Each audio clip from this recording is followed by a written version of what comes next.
This week, the most polluted air of any major city on Earth was not in Delhi, it was not in Beijing, it was in Toronto. For a few hours on Wednesday, a clean, modern North American city of 3 million people sat at the very top of the global rankings for the worst air on the planet, above the megacities we usually associate with hazardous smog. And Toronto is not the story here. It is a symptom. Right now, more than 800 wildfires are burning across Canada, and by the government's own count, well over 100 of them are completely out of control. They have burned close to 2 million hectares.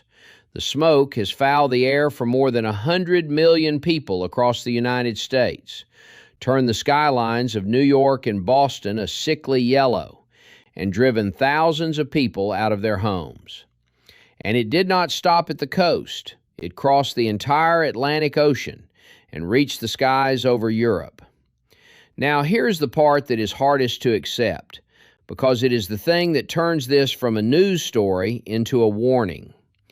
By the measure scientists actually use to rank these seasons, this one is below average. The land burned so far is a fraction of what Canada had already lost by this point in 2023, or even last year. And Canada's own forecasters are warning that the worst stretch of the season has not yet arrived. So this is not the disaster. This is the warm-up. In the next few minutes, I'm going to show you exactly what is driving it, why a below-average year is choking two continents, and what happens next. No guessing, no dramatizing, just the facts, the science, and the real stakes. For most of the spring, this looked like a year Canada might get off easy. Widespread rain fell across the southern prairies and eastern Quebec, and by early June, the country had burned only a small fraction of a normal season. The Government of Canada's own updates called it a slow start. Then the weather turned. Heat, drought, and high winds converged over a huge stretch of northern Ontario, Quebec, British Columbia, and the Northwest Territories, and the ground that had been damp went to tinder. On the 13th of July, dozens of fires in northwestern Ontario and far northern Minnesota ignited and grew at once. Within 72 hours, thick plumes were pouring off the flames and spreading across half a continent. And multiple First Nations communities in northwestern Ontario were forced from their homes. Indigenous communities have carried the heaviest share of this all season.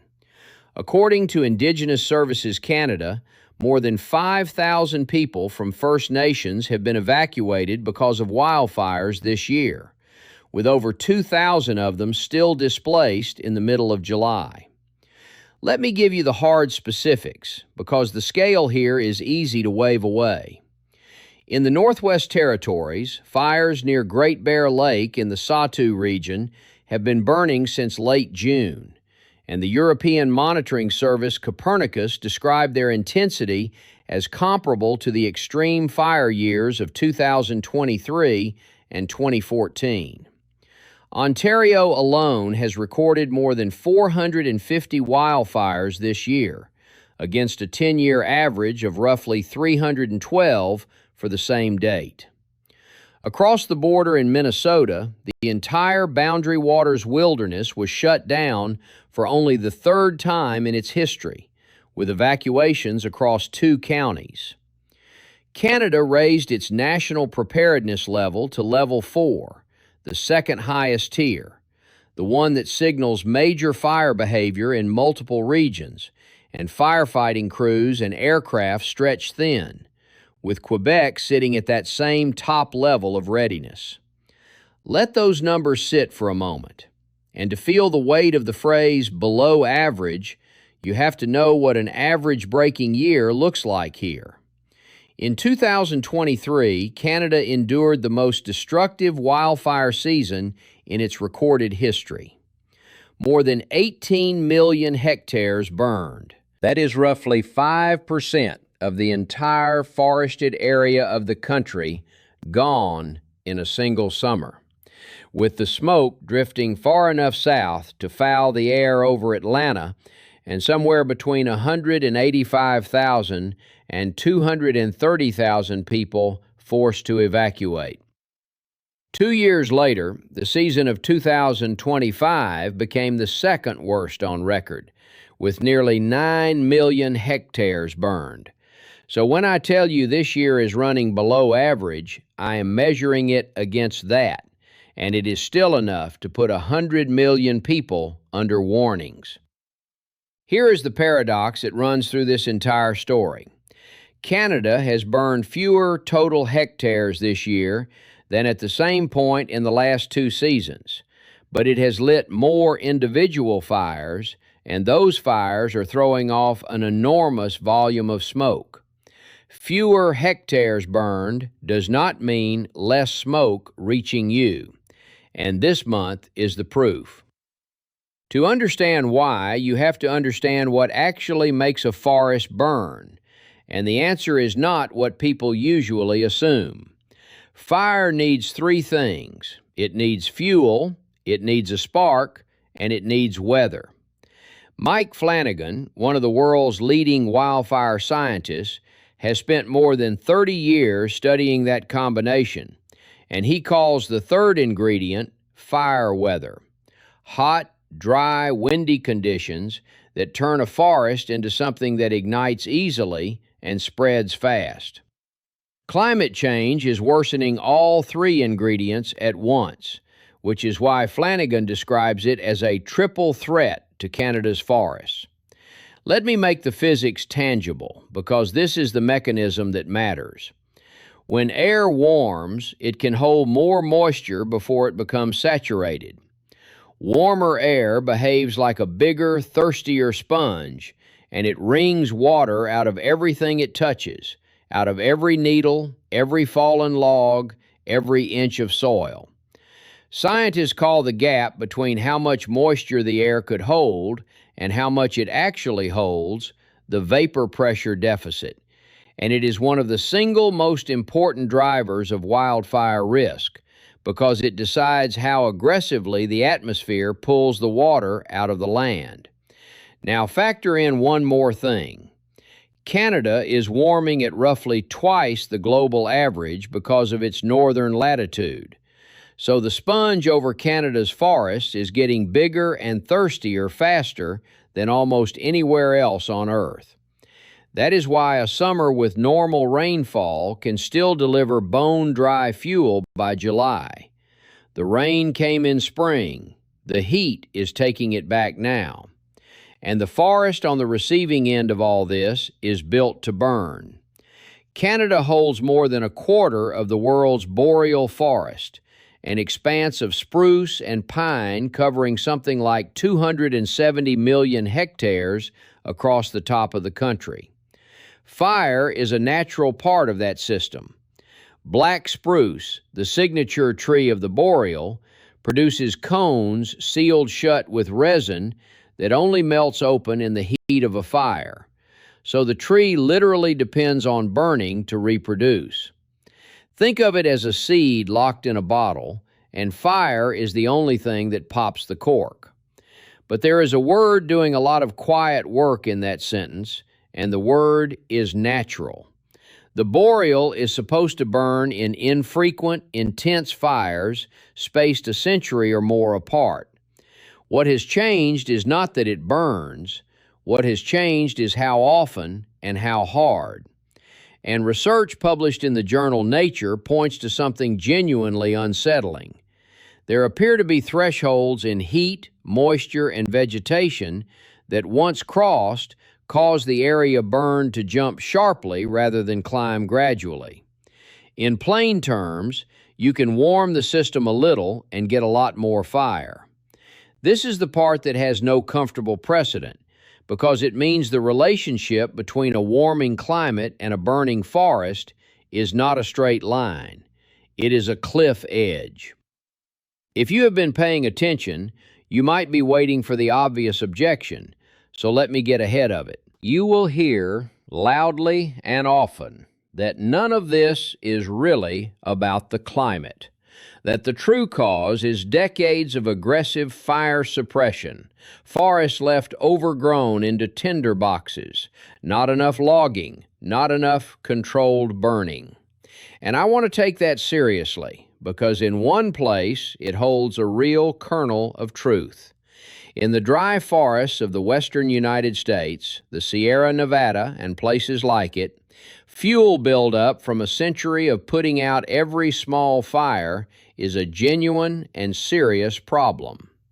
But the Canadian boreal is not the Sierra Nevada, and this is where the argument falls apart.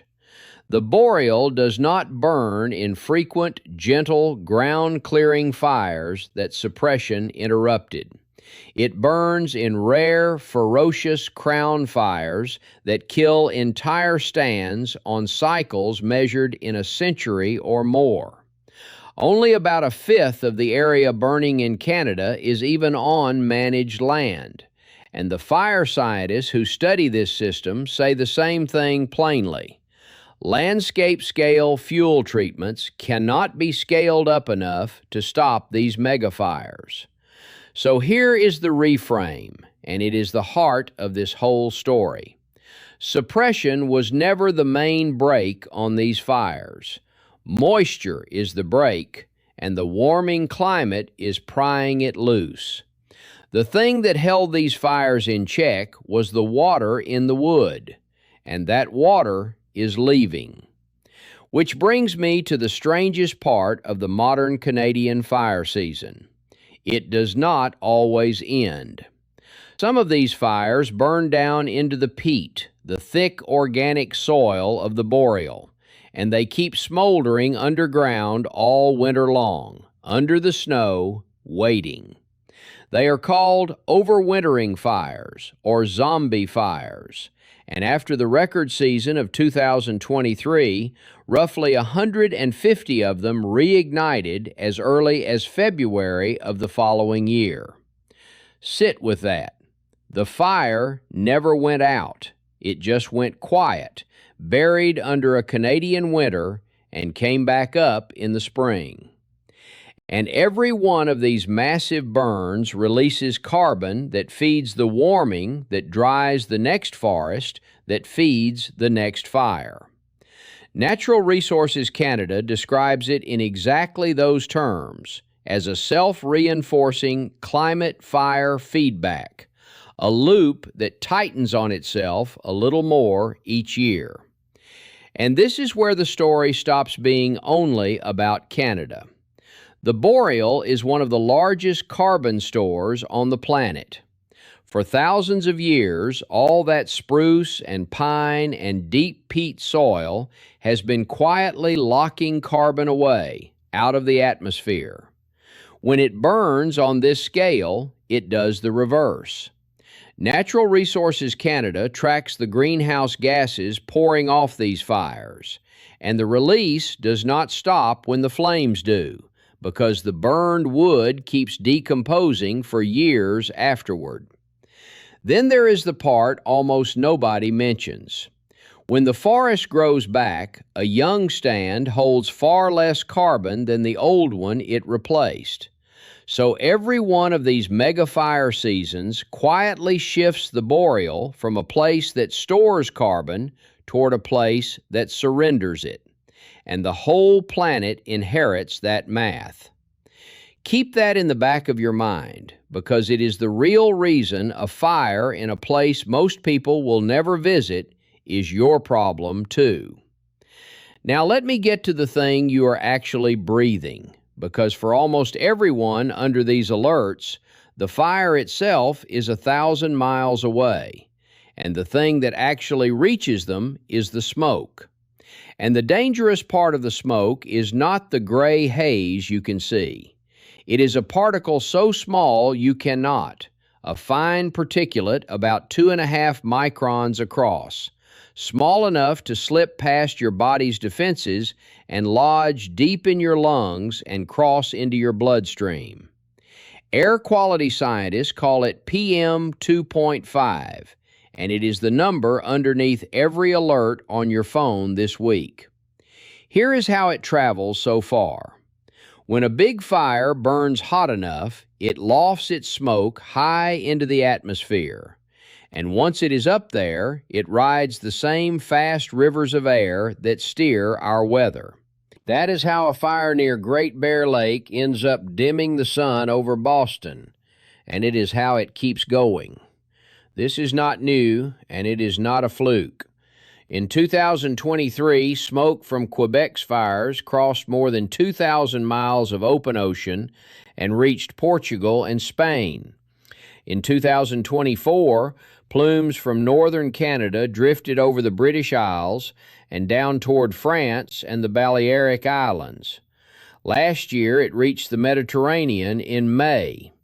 And this year, the Copernicus Atmosphere Monitoring Service has tracked Canadian smoke moving out over the North Atlantic once again, warning that it could reach the sky over the World Cup final in New Jersey, even as Europe fights serious fires of its own in Portugal, France, and Spain.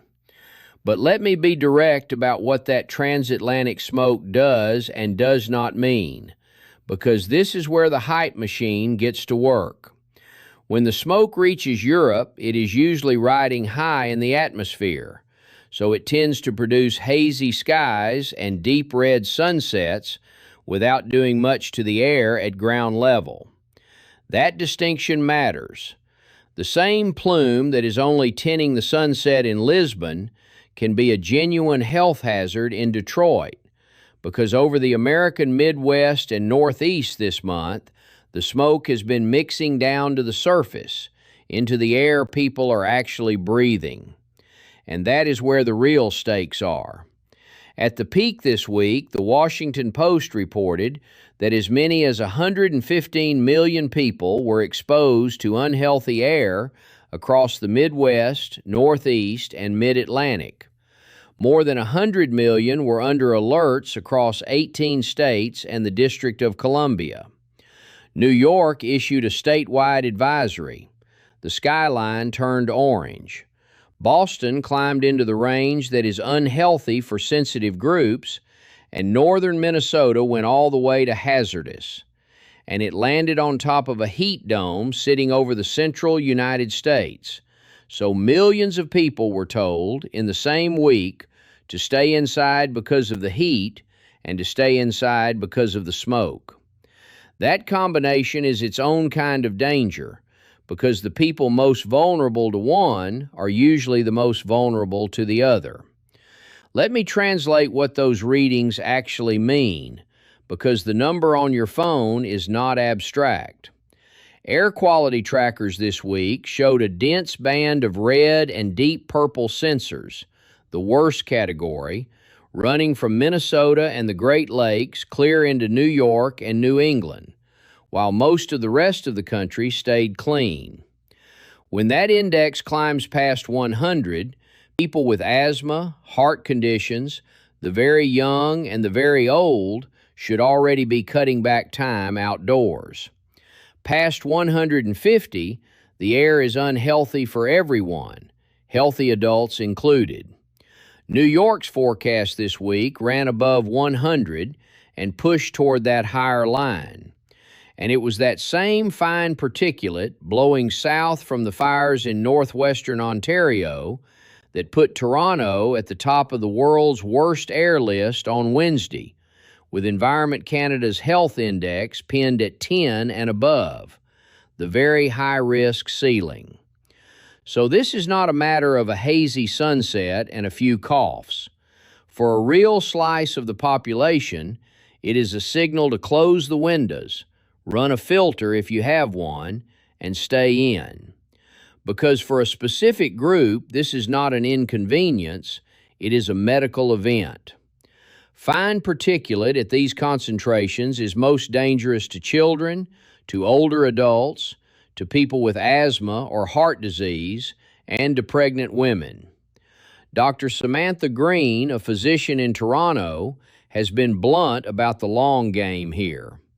Repeated exposure to wildfire smoke carries real consequences, including reduced lung function, developmental problems in children, and higher rates of certain cancers and lung diseases. Most of you watching will never see a flame from any of this. You will only ever breathe it. And that is exactly why it is so easy to underrate. So let me clear away the cartoon versions, because there are several, and you will meet all of them in the comments of any fire story. You will hear that these fires are all arson, deliberately set to push some agenda. You will hear the opposite, that the climate cause is being covered up. You will hear that Canada is about to become permanently uninhabitable by next summer. None of those survive contact with the facts. Many of Canada's biggest fires are started by lightning in remote country no arsonist could reach. The climate science is not hidden. It is published by the country's own Natural Resources Agency and its National Weather Service. And anyone telling you the boreal will be a smoking ruin by next year is selling you a cartoon. The real story does not need the exaggeration. The real story is bad enough on its own. Because here is what the forecast actually says, and it is the reason for the title on this video. Environment and Climate Change Canada is calling for above-average temperatures across most of the country through July and August, with dry conditions building over Manitoba and northwestern Ontario. The British Columbia Wildfire Service expects fire activity to peak through July and August, with vigorous, hard-to-control fires across its interior. And Flanagan's own outlook goes further out still. A strong El Niño is likely to develop by fall, which could stretch this fire season deep into the autumn, especially in British Columbia and Alberta, and set up a warm, dry winter that primes an early and fast start to the 2027 season. Canada has committed to 10 new firefighting aircraft to meet all this, but they are not fully in place yet. And remember, the United States is not a spectator here. It is fighting close to 40,000 fires of its own this year, with more than 3.5 million acres already burned, 500,000 of that in a single 2-week stretch. So when officials say the worst is still coming, they are reading the calendar, not reaching for drama. Here is what to actually watch for, so you are not at the mercy of a headline. Watch the wind direction more than the fire count, because whether that smoke reaches you depends almost entirely on which way the air is moving. If you are anywhere it might reach, check the Air Quality Health Index or your local air quality reading the way you would check a temperature, and take it seriously when it climbs, especially if you are in one of the vulnerable groups. Keep an eye on the danger zone the models keep pointing at: northern Manitoba, the country around Hudson Bay, and the Northwest Territories. And watch whether August delivers the heat that is forecast, because that is the month that decides whether a below-average season stays below average or turns into the thing everyone is bracing for. This fire year is a long way from written,